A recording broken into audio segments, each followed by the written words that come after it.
Down to one. I mean, this isn't necessarily something you'd want to do in a recession, but think about it. I mean, this is a serious guy, intelligent man, who's responsible for the oversight of the country's health.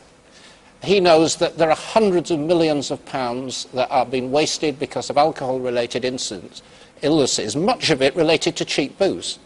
There is a vast cost to society as a result of young kids acquiring very cheap alcohol, not in pubs, out of supermarkets, and this is what this is designed to stop.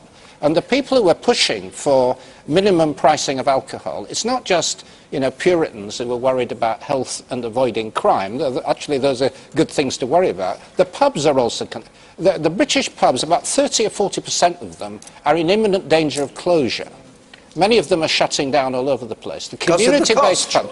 That's it, but this would not change that. Well, it would change the cost if it was 50 pence. It would change the minimum cost of a drink. It would make it more expensive. Well, not for everybody, no. If the pubs are already charging... Who would get it cheaper? Well, the people in the pubs are already paying well above the prices of supermarkets. The whole purpose of this proposal is to drive up the price of the very cheap booze that you get in supermarkets and off-licences. It's to get people in sensible drinking establishments. It's to have safe drinking. It's not to abolish drinking. It's not to penalise people. It's to have safe drinking. And I think we really ought to go back to this and think more seriously about it and not trivialise it. Have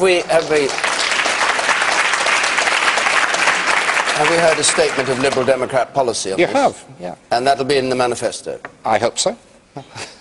Well, you're going back to your old non-conformist past as a party.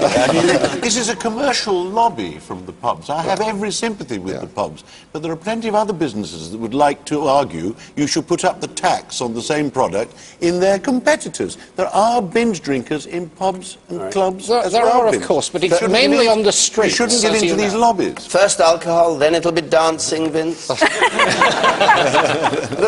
a threat to the country's health. I totally agreed with the comment earlier that instead of focusing on putting prices up, that it is more to do with what's really causing the problems. Because to me, it always seems like these are just really quick fix measures, and you're not really focusing on what it is that's really pushing these people to go for drink in the first place. And Tessa Jowell, if you would, just briefly, this was a report from the government's Chief Medical Officer. Will it be accepted? It's his report. It'll be considered by the government, and I don't think there's any likelihood that at this point the proposal in relation to minimum pricing will be adopted. But I don't think that the rejection of one proposal by, as Vince rightly says, a very distinguished Chief Medical Officer should divert us from the very serious problem that there is about drink, and particularly young people. And Fern's got me very worried about her kids now getting caught out. And actually, there the important thing is all the powers are there for local authorities and the police, and they've got to use them. Checking identity and all that kind of thing. And I agree with you, I agree with the lady who's just spoken, that, you know, when we're faced with these big social problems, so often we think there's a single magic bullet, and there isn't. There will be many things that we have to do in order to address this culture of binge drinking, and it will take time. Okay, let's go on. A question from Simon Johnson, please. Simon Johnson. Should universities be allowed to charge whatever they choose? University fees have got to be reviewed by the government. Remember, they put in, made people pay 5 years ago. Should they be allowed to charge what they like? Vince Cable. No, I don't think they should. My party opposed tuition fees. One of the main reasons for that is that students, when they go to university, already acquire very substantial debt as a result of their living costs. They probably leave universities with £15,000, £20,000 worth of debt. If you then add tuition fees on top of it, you're creating a vast amount of debt, which they take into the world. Of course, they pay it back over a period of years, but it adds to the mortgages that they're going to eventually have to acquire to acquire property. And we think that this is fundamentally wrong, and it discourages people who are otherwise highly qualified, who come from modest means, to pursue a university education. So how do you keep the quality of universities up if you can't fund it?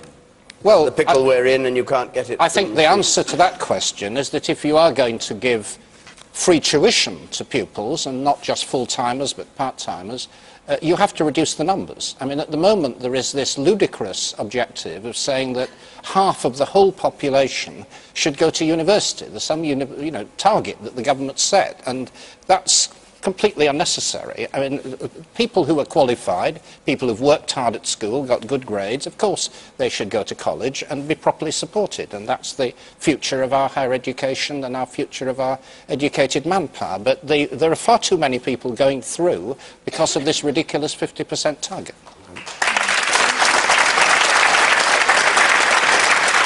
Yes, Douglas Murray. I couldn't agree more. The government and I think this country has to have a serious rethink about the nature of our universities. I think there are more than 100 institutions now described as universities by the government, and the proliferation of this area is going to mean that it is underfunded. Somebody has to pay. Somebody has to pay for people going for years through education.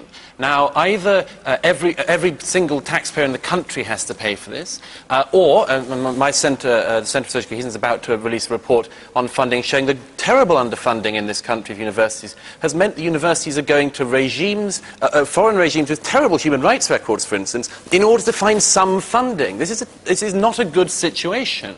Now, if the government in this country could just rethink this issue, do we really want to keep on producing, I think it's a very wicked thing myself, but to keep on producing a generation after generation of young people doing degrees that will not help them get a job, leaving them massively in debt, and lying to them that they're going to have jobs from these degrees at the end? I think that's a very wicked thing to do. We should be preparing young people for careers that matter. I mean, the famous example is that, there are more people come out of universities every year in this country with photography degrees than we need photographers in the whole of Europe. It's a bad thing to be fibbing to people like this, but we have to look at where the money should come from. I think it's fairly clear when the 2010 cap comes off, universities are going to have to go into effectively an open market of if you want to go to the top universities, you pay for it. Now, that doesn't mean that you pay the top rate, that everyone pays an impossible rate. It means you do something like Harvard does, which is that there's a means-blind test. People who go in get their place if they're the best people for the roles, and they pay what they can afford. And I think that's a perfectly good system. And I think in this country it might be the only way to keep us having, as we currently have, world-class universities. Okay.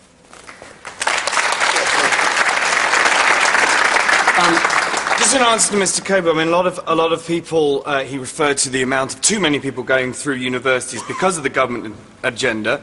Beforehand, some people weren't able to. I teach at a comprehensive school in Queen's Park in London. We take great pride that many of our students will be the first in their family to go to university. Absolutely. And that's supported by the government's widening participation agenda. My fear, especially if you open it up to the market, is that you can't widen participation because this tuition fees rise will narrow those who can afford it. But what do you say to Douglas Murray's point that there are more people doing photography in college than there is a demand for photographers in the whole of Europe? In other words, that what he said was that we're lying to a generation about the advantages of going to university. I think we should definitely be careful about the courses they're doing and not necessarily lying, but better advice is important as well. Okay. But the chance that people can go to university is an amazing opportunity in this country. Nobody disagrees with that. Nobody disagrees with that, but access to universities, social mobility in the last generation, in the last 15, 20 years, has gone down. We need to encourage it to go up again. Everyone wants more access. Everyone. Tessa Jowell. Well, I don't agree that universities should be allowed to charge whatever they want, and we made it very clear that when the decision to introduce tuition fees was first applied, that they would not increase until the first generation of students who pay tuition fees had gone through.